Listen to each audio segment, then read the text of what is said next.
Greetings everyone, and welcome back. Today we shall continue our series on Samurai and Bushido poetry. While today's poems shall again focus on the final expressions of samurai warriors, many poems come from men outside the warrior class, as the last writings of doctors, poets, actors, and monks.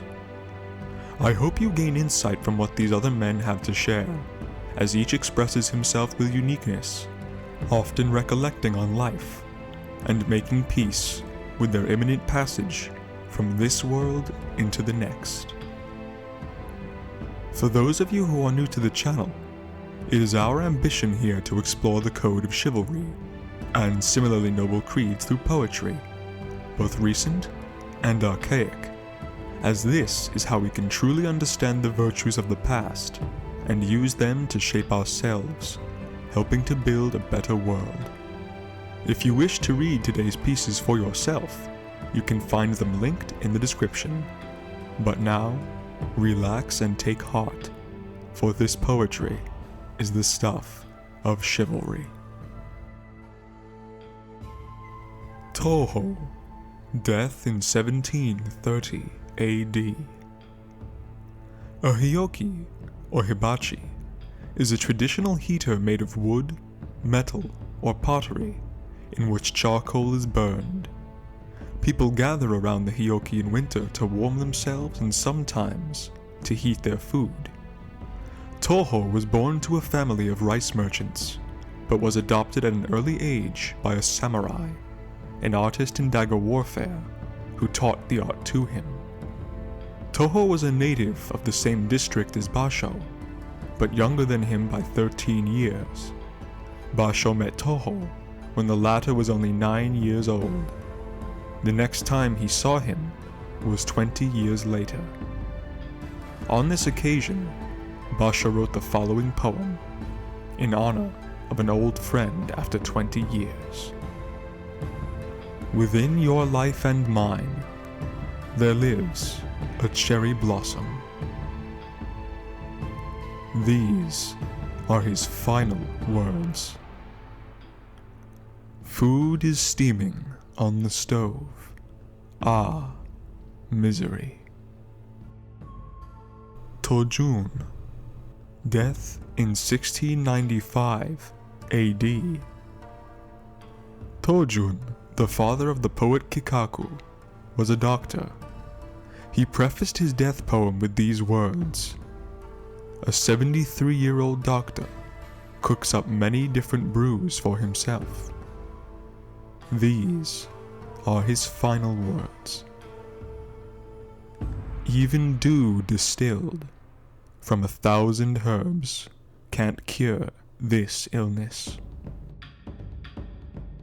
Tomemon, life unknown. Tomemon belonged to the third generation of a family of actors. He drew from his experience as a kabuki actor for the imagery of this poem. Hatsuyagura is the drumbeat that marks the beginning of a play. It is not known when Tomemon died. These are his final words. Sound of a melody, thus begins my debut in the world beyond. Usai, death in 1764. In Usai's death poem, the poet's voice becomes that of a pilot steering the ship of life. He announces the time of the voyage, 66 years of life, the state of the water as the ship leaves harbor, and that of the wind blowing through the lotus leaves in the lake of the afterlife. These are his final words.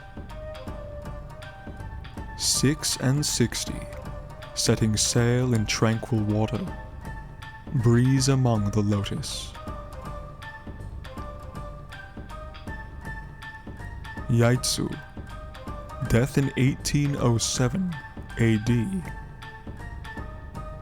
Shimekazari is the name for ornaments made of twisted rope, hung on the gates of houses during the New Year's holidays.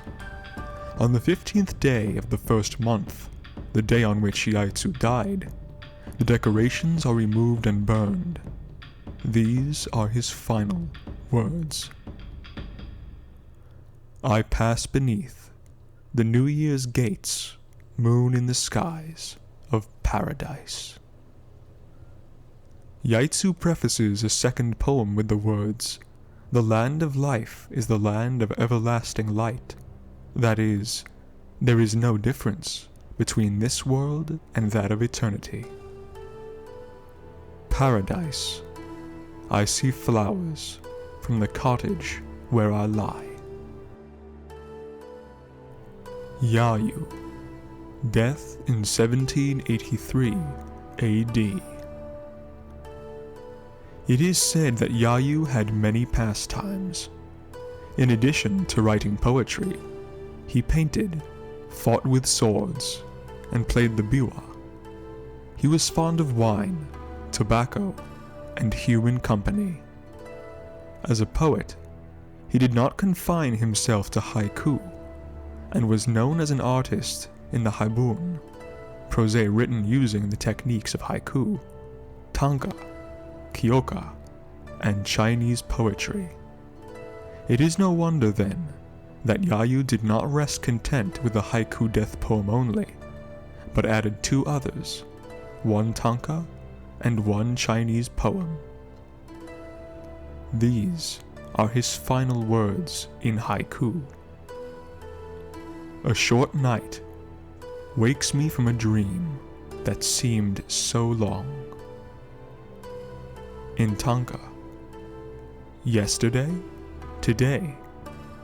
Thus death revolved within my thoughts, and fruitless days wore on. Many indeed have been the years I've lived through. In Chinese style. My sickness lingers, I part from this world. For many years I hid myself in my village. From a dream of 80 years and more, I wake at dawn to peals of temple bells. Unrai. Death in 1717 AD. In accordance with a centuries-old tradition, servants of rich houses and commercial firms worked on the basis of half-year contracts. The dates for renewal of the contracts were, in most parts of Japan, the 2nd of the 2nd month and the 2nd of the 8th month. At these times, many servants would return to their own homes, and others would come to take their places, a practice called degawari, or dekawari. The first of these days in the 2nd month is a spring season word in haiku, and Unrai, who died on the day itself, extends the image of servants leaving their establishments to his own exit from this world to the next. Unrai's death is described thus. Unrai, a samurai by origin, abandoned society and took to the wandering up and down Japan. He studied haiku under Shiko. After some time he built a hut in the village of Izumozaki in the province of Echigo, present-day Niigata Prefecture, where he taught haiku to the people of the place. There he drank wine, learned to observe the vanities of the world, and abstained from eating cereal crops. When he decided that he had lived long enough, he requested his friends to build for him a coffin. On the 2nd day of the 2nd month, Unrai rose up in the morning, shaved his head, bathed, changed his clothes, and said, "Today there is a good reason to prepare a feast for everyone." He ate and drank with his friends, and in the middle of the celebration said, "And now I shall get inside this casket, so as to put in practice all I have learned during my life. When my breathing ceases, you take care of the rest. He read a short will, and on the paper of this document he wrote his death poem. Those who were with him did not believe him. They thought he was drunk, and some of them even joked, "If it is so easy to abandon this world, then let's all go." However, about noon, Unrai stopped breathing, and he died leaning on a column, his face flushed with wine in the attitude of sleep. His friends buried him in Izumozaki. These are his final words. The second of the second month, a change of servants in the other world as well. I hope you have enjoyed today's video and have learned something from this reading on samurai death poetry. If you wish to hear more, please like our videos and subscribe to our channel. Peace be with you. Until next time, we speak of chivalry and poetry.